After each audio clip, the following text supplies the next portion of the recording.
ეს არის მარჯანიშვილის მეტროს მიმდებარე ტერიტორია, იქ იმყოფება ნინუცა კეკელია, სადაც იკრიბებიან ამ დროისთვის პოლიტიკური პატიმრების ოჯახის წევრები, როგორც გითხარით, ნინუცა კეკელია შემოგვიერთდება ახლა პირდაპირ ეთერში და ის გაგვაცნობს პოლიტიკური ტყვეების ოჯახის წევრების მთავარ სათქმელს.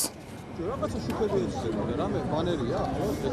იმით დავიწყოთ თათია, რომ დღეს არის პროტესტის 58 დღე და ჩვენ ყოველდღიურად ვხედავთ ხოლმე, რომ სხვადასხვა ლოკაციებზე სხვადასხვა მარშები იმართება. დღეს კი პროტესტის 58 დღე 7 საათზე შეკრება დაგეგმეს რეჟიმის ტყვეების ოჯახის წევრებმა, მეგობრებმა და იმ მოქალაქეებმა, ვინც უწყვეტად პერმანენტულ აქციებზე დგას ამ 58 დღის მანძილზე. მე ახლა ვიმყოფები მარჯანიშვილის მოედანზე, სადაც რამდენიმე პოლიტიკური პატიმრის ოჯახის წევრები და მხარდამჭერები არიან შეკრებილები, საბას ხვიტარიძის, ნიკა კაციას, ასევე გიორგი ახობაძის მეგობრები, ოჯახის წევრები და მოქალაქეები, მხარდამჭერები, ვინც ამდენი ხნის მანძილზე ითხოვენ, რომ რეჟიმის ტყვეები გათავისუფლდნენ, ახალი არჩევნები დაინიშნოს. ვესაუბრებით ცხადია, ჩვენ პირდაპირ ეთერში აქ შეკრებილ მოქალაქეებს, ოჯახის წევრები დავიწყებ და საბას ხვიტარიძის ბებია აქ დავთხოვ ოპერატორს, რომ აქეთ გადმოინაცვლოს, მოგესალმებით და დღეს დაიგეგმა ასეთი შეკრება მარში ოჯახის წევრების. თქვენ იმყოფებით აქ და თქვენი სათქმელი გზავნილი რა იქნება საბას მიმართაც და სხვა რეჟიმის ტყვეების მიმართაც? რა თქმა უნდა, საბას ვეტყვი, ბებო, კარგად იყავი, ჯანმრთელად იყავი, კარგი ბიჭი გაგზარდე. და ასეთი სამშობლოს მოყვარული, ყველას მოყვარული, მე ამაყი ვარ, ბებო, შენით, კარგად ვიქნები, რო გამოხვა დაგხვდები, კარგად თქვა უთხარი. რა ვიცი, რაღა უთხრა, ვიცი რომ კარგად იქნება, ყველაფერი ისე იქნება, როგორც მას გაუხარდება, ჩვენ გაგვიხარდება და ყველას. ყველა იმ პატიმრების ოჯახებსაც უსურვებ, კარგად ყოფნოს, გამოსული იყოს თავიანთი შვილები სახლში და გახარებული ყოფილიყვნენ, როგორც მე გავიხარებ, ჩემი საბასი მოთვლით, ისე ისინიც გახარებული იყოს. ლოცვის მეტი არაფერი არ შემიძლია, ვილოცები ყველა დღე, დილა იქნება თუ შუა დღე თუ საღამო და რა ვიცი, ყველაფერ კარგს უსურვებ ამ თაობას. სულ კარგად ყოფნობა და ბედნიერება გქონებოდეთ და როგორც მათ უნდათ ისე ყოფილიყო და როგორც მე გამიხარდება კიდე ღმერთო ყველას უშველე. მადლობა, დიდი მადლობა.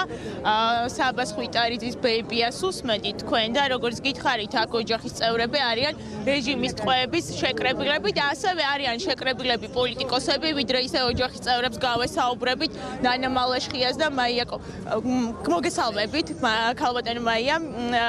აქ დგახართ ისე როგორც სხვა საპროტესტო აქციებზე, დღეს არის განსხვავებული მარში პოლიტიკური ტყვეებისადმი სოლიდარობის ნიშნად. აი რა გზავნილი გექნებათ თქვენ აქედან? პირველ რიგში მივესალმები ამ რეჟიმის ტყვეებს და გამძლეობას და სიმტკიცეს ვუსურვებ და მე დარწმუნებული ვარ, რომ მათ დიდხანს არ მოუწევთ იქ ყოფნა, რამე თუ ეს რეჟიმი მალე ჩამოიშლება და ამას ჩვენ ყველა ერთად ვიხილავთ და რაც შეეხება ხა თავად რეჟიმს მინდა ვუთხრა, რომ მათ უნდა გაანთავისუფლონ რეჟიმის ტყვეები, ამისი ვალდებულება აქვთ, რამე თუ სრულიად უკანონოდ კონსტიტუციის დარღვევით არიან ეს ხალხი მოთავსებული საპატიმროებში და ამის უფლება არავის არ აქვს, რომ ადამიანის თავისუფლება უკანონოდ აღკვეთოს. თავად რეჟიმი არის ბუნებრივია რუსული და მინდა ვუთხრა აქედან ქართულ ოცნებას, რომ ისინი დიდხანს ვერ გააგრძელებენ თავის ბოგინს და ვალდებულნი იქნებიან, რომ ჩანიშნონ ახალი არჩევნები და გაანთავისუფლონ რეჟიმის ტყვეები. ძალიან დიდი მადლობა, მაია კოპალეიშვილს უსმენთ პირდაპირ ეთერში, ნანა მალაშხიასთან გადავალ. მოგესალმებით და ამ ხნის მანძილზე ვხედავთ მუდმივად რეპრესიებს სამოქალაქო საზოგადოების მიმართ, ვინც დგას ქუჩაში პროტესტით და ვხედავთ, რომ 53 პატიმარია უკვე რეჟიმის ტყვე. აი თქვენ როგორ ფიქრობთ, ეს მუდმივი პატიმრობები ამ ადამიანების ძალადობა მოქალაქეებზე რა მიზანს ემსახურება ქართული ოცნების არალეგიტიმური ხელისუფლებისგან? დიახ, დღეს ჩვენ გვყავს 53 რუსული რეჟიმის ტყვე, რომლებიც არიან ჩვენი მებრძოლები, ჩვენი თანამოქალაქეები, ჩვენთან ერთად მებრძოლები და მე ვისარგებლებ შემთხვევით და აქედან მივმართავდი მათ და ვეტყოდი, რომ ჩვენ არ ვაპირებთ უკან დახევას, ბრძოლას არ შევწყვეთ იქამდე, სანამ არ იქნებით თქვენ თავისუფალი და სანამ არ იქნება ეს ქვეყანა თავისუფალი რუსული რეჟიმისაგან. და ასევე მინდა მადლობა გითხრათ თქვენი მხნეობისათვის, თქვენი გამბედაობისათვის. და თავარი კიდე ერთ-ერთი რაც მინდა ვუთხრა მოსამართლეებს, ისინი, რა თქმა უნდა, არაკვირდებიან ალბათ იმ პროტესტსაც კი, რომელიც მიმდინარეობს ქვეყანაში და არ იციან ის ფრაზები, რაც ხშირად ჟღერდება საპროტესტო მარშებზე თუ აქციებზე და ეს არის ერთ-ერთი მთავარი ფრაზა, არის უსამართლო, სასამართლო და პასუხი ხალხის ძალის გეშინოდეთ. დიახ, თქვენ გეშინოდეთ ხალხის ძალის და რა თქმა უნდა სანქციებისაც. დიდი მადლობა ნანა მალაშხიას უსმენდით, ნიკა კაციას ოჯახის წევრებსაც ვხედავ და ლაშას ვთხოვ რომ გადმოვიდეს. აქ არის ნიკა კაციას დედაც, ლაშა ძმა არის. მოგესალმებით და ჯერ თქვენი სათქმელი გზავნილი რეჟიმის ტყვეების მიმართ რა არის და ასევე მინდა გკითხოთ ნიკას ახლანდელ მდგომარეობაზე გუშინ საუბრობდით რომ უმძიმესი ზეწოლის და არაადამიანური მოპყრობის მსხვერპლი იყო. თუმცა დღეს როგორც ვიცი უკვე სახალხო დამცველი შევიდა. თუ შეიცვალა მისთვის რამე ამის შემდეგ?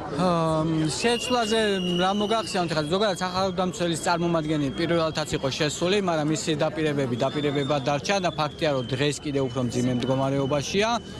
ჩემთვის ჩემი შეფასება რომ პატიმარს რომელსაც ტყვეს ეს უფრო სწორი ფორმა იქნება, რომელსაც არ აჭმევდა ამ ზამთარში ცივი წყლით აბანავებ, ჩემთვის ეს არის წამება.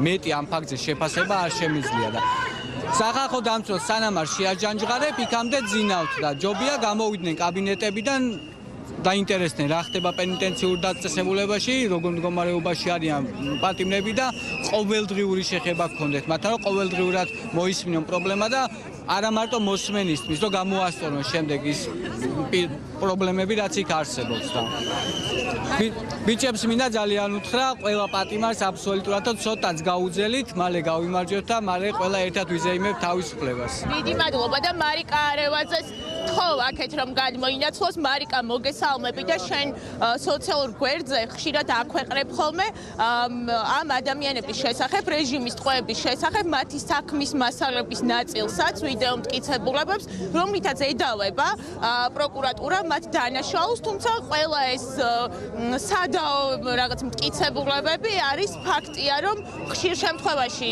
უკანონო და ხშირ შემთხვევაში იმის დასტური, რომ ეს ადამიანები რეჟიმის ტყვეები არიან. აი რა შეგიძლია თქვა, ვის საქმეებსაც იცნობ იმათზე? რეჟიმის ტყვეების საქმეებს, რომელსაც ვეცნობი და რომელსაც აუცილებლად ეტაპობრივად აბსოლუტურად ყველა რეჟიმის ტყვის საქმეს გავაცნობ მე საზოგადოებას. საერთო აქვთ ერთი რამ, საქმეებში არ არის მტკიცებულებები, არ არის ის ობიექტური და უტყუარი მტკიცებულებები, რომლებიც დაადასტურებს ამ ადამიანების ეგრეთ წოდებულ დანაშაულებს და ეს საქმეები იმდენად, ასე ვთქვათ, თეთრი ძაფით ნაკერია, რომელიც პირდაპირ შეუიარაღებელი თვალის ჩანს, რომ ეს არის გარკვეული ზეწოლის, გარკვეული, ასე ვთქვათ, შექმნილი არასწორი ზეწოლის შედეგია. ეს ადამიანები ყველანი სამართლიანი სასამართლოს პირობებში აუცილებლად იქნებოდნენ გარდა მათ არ შეეფარდებოდათ ორთვიანი წინასწარი პატიმრობები. მაგრამ ჩვენ გვაქვს დღეს სასამართლოს პრობლემაც, მათ შორის, რომელიც მოსაგვარებელია და რომელიც აუცილებლად საჭიროებს რეფორმას იმისათვის, რომ სხვა დროს, სხვა ახალი ხელისუფლების, არც ერთი ახალი ხელისუფლების პირობებში უკანონო პოლიტიკური პატიმრები და დევნილები არ გვყავდეს ჩვენ რეჟიმისგან დევნილი ადამიანები. ყველას ვუსურვებ, ყველა ჩვენს პოლიტპატიმარს და რეჟიმის პატიმარს ვუსურვებ ხნეობას, ვუსურვებ გამძლეობას, ჩვენ მათთან ერთად და მათთვის ვიბრძვით გარეთ და აუცილებლად ერთად მივაღწევთ შედეგს, აუცილებლად ერთად გავიმარჯვებთ და ეს ადამიანები 5, 10, 9, ასე ვთქვათ 11 და უვადო თავისუფლების აღკვეთებით კი არა, ძალიან მალე იქნებიან ჩვენთან ერთად. მადლობა მარიკა არევაძეს უსმენდით, პროფესიით იურისტ, მოგესალმებით. გიორგი ბიზინაშვილი მოვიდა საპროტესტო აქციაზე. მოგესალმებით, მხარდამჭერ მარშზე ხართ ახლა, თქვენ გაქვთ სათქმელი და მითხარით რა არის თქვენი გზავნილი რეჟიმის ტყვეების მიმართ? მე მაქვს აუცილებელი სათქმელი, მე ვარ გიორგი ახობაძის კლასელი ჩვენ 23 სკოლაში ვსწავლობდით. გიორგი არის უნიჭიერესი და უპატიოსნესი ადამიანი, საუკეთესო ექიმი და საუკეთესო პატრიოტი და რაც გიორგის გაუკეთეს, ეს არის აბსოლუტურად მიუღებელი, მით უმეტეს არანაირი მტკიცებულება არ არსებობს იმისა და ადამიანს რომ მისი დანაშაულისა და იმის გამო რომ ის გამოთქვავდა თავის პოლიტიკურ აზრებს, ამის გამო ადამიანს უშვებენ სამუდამო პატიმრობით ციხეში.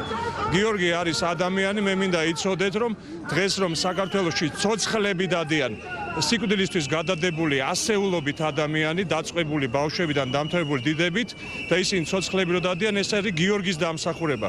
პირადად ჩემი ოჯახის 2 წელს 3 წლის სიცოცხლე აჩუქა გიორგიმ, როდესაც აბსოლუტურად სიკვდილისთვის იყვნენ გადადებულები და ჩემთვის არის უაღრესად შემაშფოთებელი და უმძიმესი, რომ მე დღეს ვხედავ გიორგის რაღაც გისოსებში, რომელსაც არც კი მისცეს უფლება იმისა, რომ საკუთარ დედასთან ყოფილიყო, რომელიც იყო მისი ცხოვრების მთავარი პაციენტი და ისე გარდაიცვალა დედამისი, რომ გიორგი მის ფაქტიურად ვერც ნახა, მე სიმაზე მიიყვანეს, რა ქვია, დილადრიან შეიყვანეს გამოსამშვიდობებლად. მოგეთ, მე ვაპროტესტებ ყველა აი ამ უკანონო პატიმრის ამბავს და სოლიდარობას უცხადებ მათ და მათ ოჯახებს და მე ვფიქრობ, რომ ეს ყველაფერი მალე კარგად დამთავრდება და საქართველოს ისევ დაუბრუნდება, მოკლედ ევროპის და დამოუკიდებლობის გზას. ეს იყო ჩემი კომენტარი. ძალიან დიდი მადლობა გიორგი ბიძინაშვილი, არქეოლოგი, სხვათა შორის წულკენის რეპრესიების მსხვერპლი თავად ის გაათავისუფლეს მუზეუმიდან. გიორგი ახობაძის მეგობარი, როგორც თავად მოგვიყვა მანუჩარ